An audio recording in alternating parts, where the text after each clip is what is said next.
नमस्कार, जय हिंद। साथियों, एमपी पटवारी हेतु फ्री टेस्ट सीरीज की श्रृंखला हमने शुरू की हुई है, जिसमें 500 से भी अधिक प्रश्नों को हमने संग्रह किया हुआ है। यहाँ पर आप देख पा रहे हैं, अति महत्वपूर्ण प्रश्नों की पारी बनाएगी आपको पटवारी। कहने का मतलब, अगर आपने इन 500 प्रश्नों को देख लिया, सॉल्व कर लिया, तो आपका एक पोस्ट सुनिश्चित हो जाएगा। जिसके लिए आपको क्या करना है? कुछ भी नहीं करना है। डेली आपको 8 बजे हमारे यूट्यूब चैनल से जुड़ जाना है और इन श्रृंखला से जुड़ करके आपको पढ़ाई करनी है। आठों सब्जेक्ट के टेस्ट आपको एक एक करके अवेलेबल कराए जाएंगे। आज के इस सेशन में हम लोग हिंदी #2 मतलब हिंदी का यह हमारा दूसरा टेस्ट है। एक टेस्ट ऑलरेडी आ चुका है, साइंस और कंप्यूटर के भी टेस्ट स्टार्ट हो चुके हैं। जिन साथियों ने नहीं देखा है उसे देखिए। तो आज के हमारे इस सेशन में पहला प्रश्न हम देखते हैं कि मिलनसार शब्द में कौन सा प्रत्यय है। प्रत्यय पूछ रहा साथियों, ठीक है। क्या होगा? सार, मिल, र या फिर मिलन। तो मिलनसार में प्रत्यय अगर बात करें तो इसका सही जवाब होगा सार।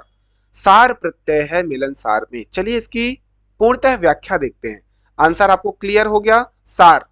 तो यहां पर मिलनसार शब्द में सार प्रत्यय है। सबसे पहले प्रत्यय होता क्या है ये देख लेते हैं। तो प्रत्यय शब्द के अंत में जुड़ते हैं और पूर्ण रूप से अर्थ नहीं बदलते हैं। मतलब अंत में जुड़ते हैं और पूरा अर्थ नहीं बदलते हैं। चलिए देख लेते हैं। जैसे हो गया एक शब्द चल। चल एक शब्द हो गया, इसके अंत में हम लोग ना जोड़ लेते हैं, एक प्रत्यय जोड़ लेते हैं। तो ये हो गया हमारा मूल शब्द, ये हमारा मूल शब्द हो गया और ये हमारा ना हो गया प्रत्यय। कोई दिक्कत नहीं है। अगर चल का अर्थ देखें तो इसका मतलब भी चलना ही होता है, और इसमें अगर ना जोड़ दें तो इसका चलना का भी मतलब चलना ही होता है। इसका मतलब यही हुआ कि ना जोड़ने से इसके अर्थ में कोई फर्क नहीं पड़ा। वैसे ही मिलनसार में मिल जो है मूल शब्द है, सार जो है वह एक प्रत्यय है। इन दोनों को जोड़ करके हमने मिलनसार बनाया, जिसमें इसका मिल और मिलनसार में कोई ज्यादा अंतर अर्थ में नहीं है। आई होप आपको क्लियर है हमारा पहला प्रश्न। ये एक चीज, एक पॉइंट क्या है, ये मूल शब्द के इर्द गिर्द ही रहते हैं, मतलब मूल शब्द के आसपास ही इनका अर्थ होता है। चलिए आज के हमारे दूसरे क्वेश्चन की तरफ चलते हैं कि निम्नलिखित में आकाश शब्द का पर्यायवाची नहीं है। ये ध्यान रखना है, नहीं है पूछा है। नभ, नीरज, अंबर या फिर अंतरिक्ष। तो नभ मतलब आकाश होता है, इसमें कोई डाउट नहीं है। अंबर भी इसी का पर्यायवाची है, अंतरिक्ष भी इसी का पर्यायवाची है। तो हमारा आंसर होगा नीरज। नीरज जो है साथियों, यह कमल का पर्यायवाची है। नीरज जो है वो कमल का पर्यायवाची है। तो हमको आंसर क्या मिल गया? नीरज। क्या हम नीरज के और भी पर्यायवाची देख लें और नोट कर लें? बिल्कुल। तो कमल होता है नीरज मतलब, नलिन होता है, अरविंद होता है, उत्पल होता है, अंबोज होता है, ताम्रस, पुष्कर, महोत्पल आदि सभी इसके पर्यायवाची हैं। तो चलिए हमारे नेक्स्ट क्वेश्चन की तरफ। सही विकल्प का चयन करिए। जिस पर किसी ने अधिकार कर लिया हो उसे क्या कहेंगे? मतलब यहाँ पर अनेक शब्द का एक शब्द पूछ रहा है। अनेक शब्द का एक शब्द पूछ रहा है कि इस पूरी पंक्ति को एक शब्द में बताइए। जिस पर किसी ने अधिकार कर लिया हो, अधिकृत, अधिनियम, अध्यादेश, अधिसूचना। तो साथियों इसका सही जवाब तो अधिकृत ही होगा, क्लियर दिख रहा है।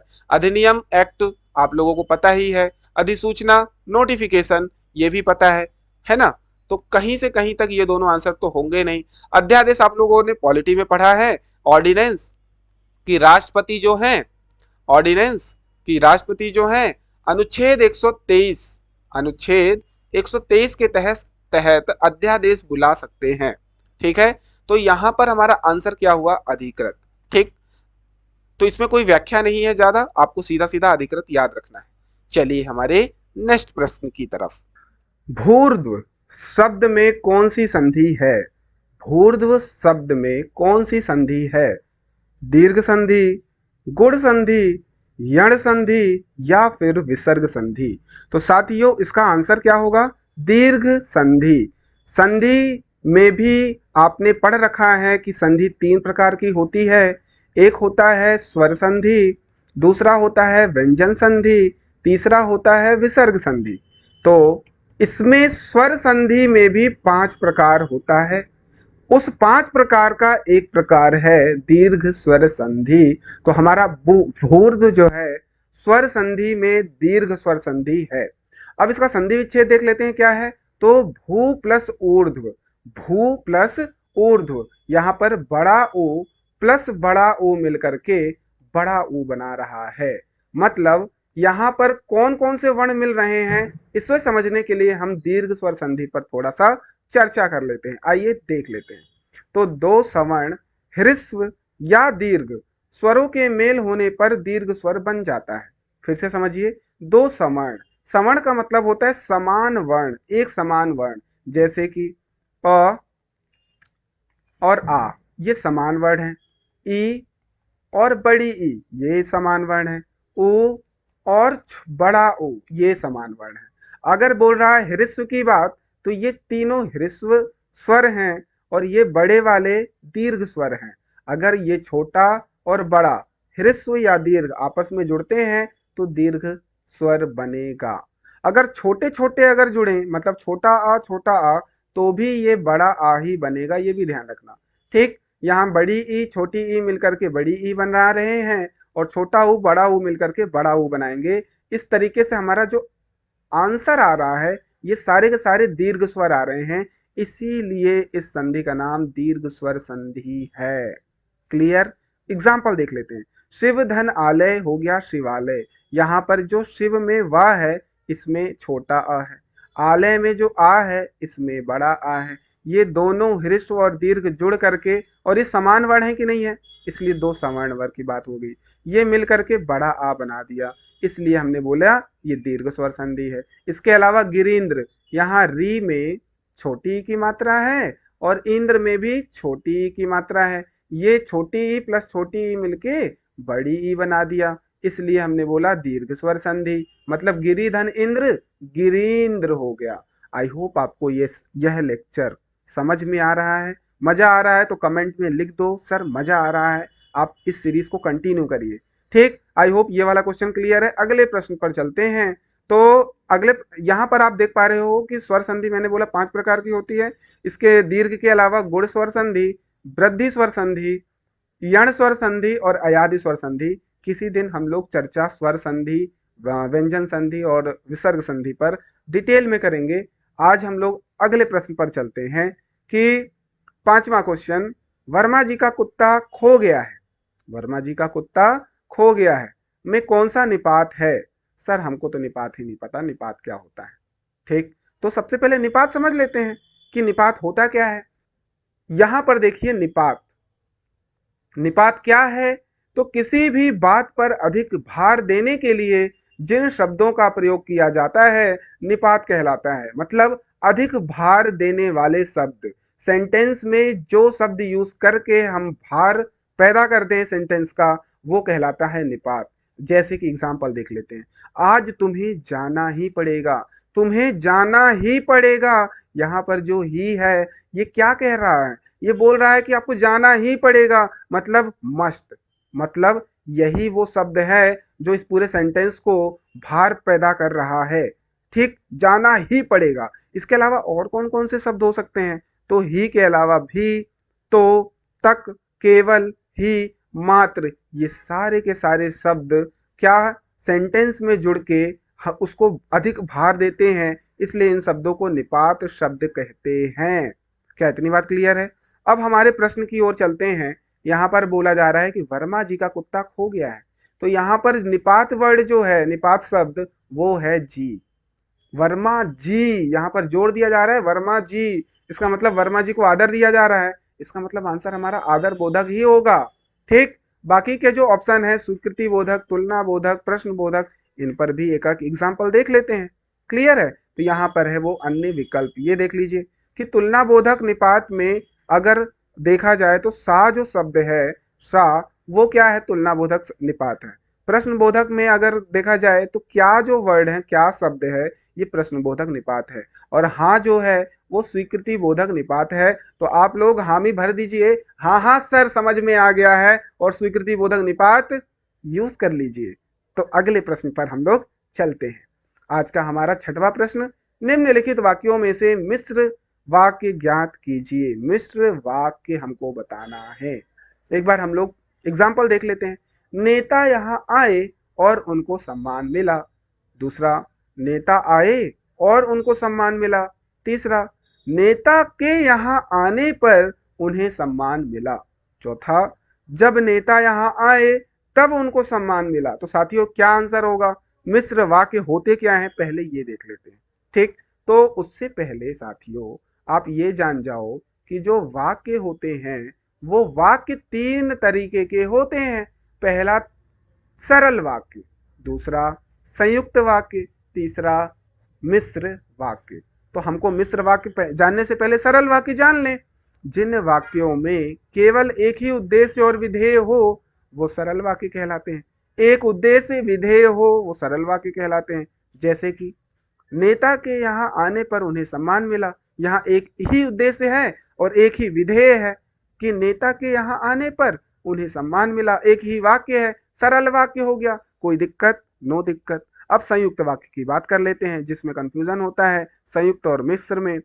जिन वाक्यों में दो या दो से अधिक स्वतंत्र साधारण वाक्य या प्रधान उपवाक्य हो, मतलब सर एक ऐसा सेंटेंस हो जो कि दो सेंटेंस से बना हो, मतलब उसमें दो या दो से अधिक स्वतंत्र वाक्य हो या उपवाक्य हो।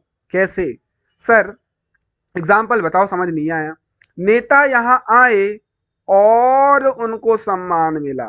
देखो ये एक पूरा का पूरा सेंटेंस हो गया, एक पूरा वाक्य हो गया, और ये वाला भी पूरा एक वाक्य हो गया। दोनों अलग अलग वाक्य हैं और स्वतंत्र रूप से एक दूसरे पर आश्रित भी नहीं है। अगर इसे अलग से बोला जाए तो भी इसका मीनिंग कुछ निकल रहा है, इसे अलग से बोला जाए तो भी इसका मीनिंग निकल रहा है। नेता यहां आए मतलब यहां आए और उनको सम्मान मिला। अगर और जोड़ के हमने दोनों को जोड़ दिया ये हो गया संयुक्त वाक्य। दोनों का अलग अलग स्वतंत्र रूप से हम क्या बोलते हैं, अर्थ निकले। परंतु अगर यहाँ ऐसा नहीं होता है, एक वाक्य दूसरे वाक्य पर आश्रित हो, तब कहलाएगा मिश्र वाक्य। सर समझ नहीं आया, समझो। जिन वाक्यों में एक प्रधान वाक्य हो, मतलब वाक्यों में एक प्रधान हो और दूसरा वाला उस पर आश्रित हो। ठीक, तो कैसे? जो लड़का कमरे में बैठा है वह मेरा भाई है। अब यहां पर वह मेरा भाई है, यह प्रधान वाक्य हो गया। और जो लड़का कमरे में बैठा है यह उस पर आश्रित है। मतलब अगर सिर्फ एक लाइन ये वाली बोलते तो आपको समझ नहीं आता किस सेंस में बोल रहे हो। आपको पूरा वाक्य जानना पड़ेगा इस पूरी वाक्य मतलब इस लाइन को समझने के लिए। मतलब ये वाली जो लाइन है यह इस लाइन पर आश्रित है, इसलिए हमने बोला ये मिश्र वाक्य है। तो संयुक्त वाक्य और मिश्र वाक्य में आपको क्लियर, क्रिस्टल क्लियर डिफरेंस पता चल गया। तो नोट कर लीजिए इसे। अगले प्रश्न पर चलते हैं। अगला प्रश्न, सातवां प्रश्न। अच्छा, मैंने इसका आंसर नहीं दिया क्या? तो इसका आंसर क्या हुआ? इसका आंसर हो गया डी। जब नेता यहां आए तब उनको सम्मान मिला। यहां पर देखो, जब नेता आए ये अलग हो गया और उनको सम्मान मिला अलग हो गया। तब यहां पर जोड़ के हमने बोल दिया कि सर ये हो गया हमारा मिश्र वाक्य। कोई दिक्कत? नो दिक्कत। अगला प्रश्न, सातवां प्रश्न। किस शब्द में तत्पुरुष समास नहीं है? ये नहीं पूछा है तत्पुरुष समास। ख्याति प्राप्त, जग सुहाता, देश निष्कासन, प्रतिनियुक्ति। तो इसका सही आंसर साथियों तत्पुरुष समास नहीं है। तो प्रतिनियुक्ति एक ऐसा शब्द है जो तत्पुरुष समास नहीं है। ठीक है, कैसे, क्यों? आइए हम लोग एक्सप्लेनेशन में देखते हैं, व्याख्या करते हैं इसकी। तो प्रतिनियुक्ति जो हमारा आंसर है ये है अव्ययी भाव समास। क्या है? अव्ययी भाव समास। सर नहीं पता चल रहा है, आप बता दीजिए अव्ययी भाव समास क्या होता है। तो साथियों जिस समास का प्रथम पद प्रधान हो वो अव्ययी भाव समास कहलाता है। प्रथम पद समान प्रधान हो, प्रथम पद, तथा समस्त पद जो हो वो क्रिया विशेषण हो, उसको अव्ययी भाव समास कहते हैं। जैसे कि हमारा प्रतिनियुक्ति, ये जो प्रति वर्ड है ये क्या है? ये प्रथम पद है और ये प्रधान है। और नियुक्ति क्या है? ये क्रिया विशेषण है। इसलिए हम लोग बोलेंगे प्रतिनियुक्ति क्या है? अव्ययी भाव समास। इसके अलावा प्रतिदिन, यथाशक्ति, आमरण, प्रत्येक आदि क्या है? ये सब अव्ययी भाव समास के उदाहरण हैं। अगर तत्पुरुष समास की बात करें, जो कि क्वेश्चन में पूछा था कि इनमें से कौन सा तत्पुरुष समास नहीं है, तो इसकी भी डेफिनेशन जान लो। वह समास जिसमें उत्तर पद प्रधान हो, इसमें क्या था? प्रथम पद प्रधान हो। इसमें क्या है? उत्तर पद पद प्रधान हो, उसको हम बोलेंगे तत्पुरुष समास कहलाता है। जैसे कि हमारे 3 ऑप्शन दिए हुए हैं, ख्याति प्राप्त, जग सुहाता, देश निष्कासन, ये सब के सब क्या है? तत्पुरुष समास है। सर कुछ विशेषता बता दीजिए। अब देखो इसका समास विग्रह करके देखते हैं। ख्याति प्राप्त का समास विग्रह होता है ख्याति को प्राप्त, यहाँ को वर्ड दिख रहा है, इसको ध्यान रखोगे। जग सुहाता में आ रहा है जग को सुहाने वाला, फिर को आया। देश निष्कासन, देश से निष्कासन, यहाँ से आ रहा है। मतलब आपने कारक पढ़ा है ना? पढ़ा है कि नहीं पढ़ा है? नहीं पढ़ा है तो एक बार रिवाइज करो। कर्ता ने कर्म को करण से के द्वारा याद आ रहा है, तो वहां पर कारक यहाँ पर यही तो है, को एक कारक है, ये भी को एक कारक है, से भी एक कारक है। तो जब कारक उपयोग में आ रहा हो समास विग्रह में, तो वो सारे के सारे तत्पुरुष समास के उदाहरण हैं। तो यहाँ पर आपको उसके अंदर भी जाओगे तो ये देखोगे कि ये कर्म तत्पुरुष समास है, ये भी कर्म तत्पुरुष समास है, क्योंकि इसमें को यूज हो रहा है। और ये से के द्वारा ये अपादान तत्पुरुष समास है। ठीक, कोई दिक्कत? नो दिक्कत। तो आपका आंसर क्या है? प्रतिनियुक्ति, कोई दिक्कत नहीं है। अगला प्रश्न, दिए गए वाक्य में वह भाग ज्ञात करें जिसमें कोई त्रुटि है। मतलब आपके पास एक पूरा का पूरा वाक्य है, इसको पढ़िए और त्रुटि बताइए कि कौन से वाले भाग में त्रुटि है। अगर त्रुटि नहीं है तो आप बोल दो कि कोई त्रुटि नहीं है। तो चलिए पढ़ते हैं। अध्यापक ने पहला भाग हो गया, अनुशासनहीन छात्र को दूसरा भाग हो गया, दंड दिया। अब एक साथ पढ़ो, अध्यापक ने अनुशासनहीन छात्र को दंड दिया। तो कौन सा गलत लग रहा है? गलत तो कुछ नहीं लग रहा है, लेकिन गलत है। तो गलत कौन सा है? तो दूसरा वाला भाग गलत है, मतलब अनुशासनहीन छात्र को। अब एक बात बताओ, क्या ये वर्तनी सही है क्या? अनुशासनहीन, अरे साथियों अनुशासनहीन होता है, अनुशासनहीन होता है, ना कि अनुशासनहीन होता है। यहाँ वर्तनी ही गलत है, इसलिए हम लोग बोलेंगे कि इसका सेकंड वाला भाग गलत है। क्लियर हो गया? चलो इसको नोट कर लो, यहाँ पर क्लियर है। अब अगर हम लोग इस पूरे सेंटेंस को बात करें अच्छे से कि अध्यापक ने अनुशासनहीन छात्र को दंड दिया, तब ये वर्तनी शुद्ध हुई। तो आप लोग वर्तनी वाला टॉपिक भी अच्छे से क्लियर कर लेना, ठीक है? वर्तनी शुद्ध करके आपको शुद्ध अशुद्ध वर्तनी इसे अच्छे से क्लियर करके रखोगे। तो आंसर हमारा अ है। अगला प्रश्न, चरण कमल बंदो हरिराई, इस पंक्ति में कौन सा अलंकार है? तो यहाँ पर ऑप्शन क्या क्या है? अनुप्रास अलंकार, रूपक अलंकार, श्लेष अलंकार या उपमा अलंकार। तो आंसर क्या है साथियों? रूपक अलंकार। क्यों है? आइए व्याख्या देख लेते हैं। सबसे पहले, चरण कमल बंदो हरिराई, इस पंक्ति का मतलब क्या है? इस पंक्ति का मतलब क्या है? इस पंक्ति का मतलब है, यहाँ नीचे देखो, यहाँ पर हरि के चरण को कमल के समान नहीं बल्कि कमल ही मान लिया गया है। यहाँ पर अंडरलाइन कर लो, कमल ही मान लिया गया है। इस तरीके के जो सेंटेंस आएंगे वो सब रूपक अलंकार है। उपमेय में उपमान का अभेद निरूपण हो, मतलब उपमेय को उपमान ही मान लिया जाए, उपमेय को उपमान ही मान लिया जाए, वहां रूपक अलंकार होता है। वापस आओ, हरि के चरण को कमल मान लिया गया है, ये नहीं बोला जा रहा है कि हरि का जो चरण है वह कमल के समान है। देखो, अगर ये समान है बोला जाता तो हमारा कौन सा अलंकार होता? उपमा अलंकार होता। अगर समान है बोला जाता, जैसे हम लोग एग्जांपल देते हैं ना नायिका के लिए कि तुम्हारी जो नयन है, जो नेत्र है, वह झील के समान है, झील के समान है। झील नहीं है, आप उसमें डूब नहीं जाओगे। ठीक, अगर उनकी मुखड़े की आप बोलते हो, उनकी साज सज्जा को अगर आप व्याख्या करते हो, कभी व्याख्या करता है तो बोलता है कि तुम चंद्रमा के समान सुंदर हो, तुम्हारा मुखड़ा चंद्रमा के समान, समान बोलता है, ये नहीं बोलता कि तुम चंद्रमा हो। बोलता है क्या?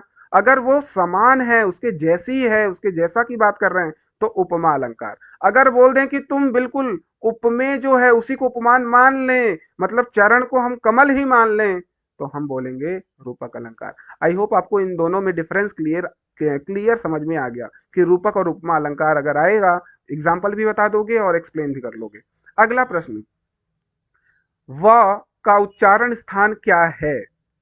व का उच्चारण स्थान क्या है? दंतोष्ठ्य, कंठोष्ठ्य, दंत्य, कंठ तालव्य। तो सबसे पहले आप व का उच्चारण करिए, बोलिए मेरे साथ, वाह वाह। तो आपको पता चल रहा है कि जो आपके ऊपर वाले दांत हैं ना, वो नीचे वाले होठों से जुड़ रहे हैं, मतलब दांत आपका होठ से जुड़ रहा है ऊपर वाला देखो वाह, तो यहाँ दांत और होठ दोनों जुड़ गए तो दंतोष्ठ हो गया। वाह सर, इसका आंसर क्या हो गया? अ। क्लियर है कि नहीं है? इस तरीके से उच्चारण कर करके आप आंसर कर पाओगे। ठीक, चलिए इसकी व्याख्या थोड़ा सा देख लें कि व का उच्चारण स्थान क्या है? दंतोष्ठ है। ठीक, अगर हिंदी के वर्णों का उनके उच्चारण स्थान के आधार पर वर्गीकरण देखें तो 9 तरीके का वर्गीकरण है। जैसे कि कंठ्य वर्ण, कि कंठ से निकलने वाले वर्ण, जैसे कि अ, आ। तो इसमें आपका ना तो होठ ना तो जीभ, कछू नहीं एक दूसरे को टच कर रहा है ना? जरा जरा touch me touch me touch me बिल्कुल भी नहीं हो रहा है। देखो, बोल के देखो, अ, आ, ये हो गए स्वर। स्वर ऐसे वर्ण, स्वर में भी वे वाले स्वर जो कि कंठ से निकल रहे हैं। अब हम लोग व्यंजन की बात कर लेते हैं। क, ख, ग, घ, अंग। कछु टच हो रहा है क्या? नहीं हो रहा है, इसलिए ये सारे के सारे वर्ण क्या हैं? कंठ्य वर्ण हैं। कोई दिक्कत? नो दिक्कत। वाह सर, ये सब हम लोग देखो क्या बोल रहे हैं, उच्चारण स्थान के आधार पर वर्गीकरण किए हैं। अब बात करते हैं तालव्य वर्ण को, मतलब जिसमें क्या हो? तालु पर जिह्वा टच हो। वो भी जिह्वा कैसे? मध्य भाग, तालु के मध्य भाग से स्पर्श हो। बोल के देखते हैं सर। पहले स्वरों को देख लेते हैं फिर व्यंजन को देखेंगे। छोटी ई बोलो। ई, ई, च, छ, ज, झ, इय, य, श। तो आपका जो जीभ है वो तालु के मध्य भाग को टच कर रहा है। हाँ सर, बिल्कुल कर रहा है, तो ये हो गया तालव्य वर्ण। कछु दिक्कत? नहीं है दिक्कत। ऐसे ही अन्य वर्णों को भी हम मूर्धन्य वर्ण, दंत्य वर्ण, ओष्ठ्य वर्ण और नासिक्य वर्ण, कंठ तालव्य वर्ण, कंठोष्ठ्य वर्ण, दंतोष्ठ्य वर्ण, अगर आप बोलोगे तो मैं एक्सप्लेन करूंगा पूरे डिटेल में, वर्ण पूरा उच्चारण ये अच्छे से, इस पूरे को एक लेक्चर में ले लूंगा। ठीक है, तो आई होप आपको आज के 10 लेक्चर, 10 क्वेश्चंस आपको बहुत अच्छे से विस्तार पूर्वक समझ में आ गया। और इसकी क्वालिटी आपको कैसी लगी बताइएगा। इसी क्वालिटी में और भी आपको क्विज लगाने हैं तो आप हमारे ऐप को डाउनलोड करके ये टोटल टेस्ट, 200 से ज्यादा टेस्ट जो हैं वो विद एक्सप्लेनेशन, इसे अवेल कर सकते हैं, जो कि बाइलिंगुअल में है, लेटेस्ट पैटर्न पर आधारित है, 20 प्रीवियस ईयर पेपर हैं, 150 से ज्यादा सब्जेक्ट वाइज टेस्ट हैं, मतलब 8 सब्जेक्ट कवर, 15 एफएलटी और 12 एमपीजीके के टेस्ट हैं। अवेल कर सकते हैं और हमारे यूट्यूब चैनल को भी सब्सक्राइब कर सकते हैं। और टेलीग्राम से तो जुड़ ही जाओ, जहां आपको बहुत सारी अच्छी अच्छी चीजें, कंटेंट मिलता है, पीडीएफ मिलता है, आपको करंट अफेयर मिलता है। ऐप तो डाउनलोड कर ही लीजिए। ठीक, तो आई होप मजा आया। तो तब तक के लिए अपना स्वास्थ्य बनाए रखिए, स्वस्थ रहिए, मस्त रहिए, प्यार बनाए रखिए। धन्यवाद।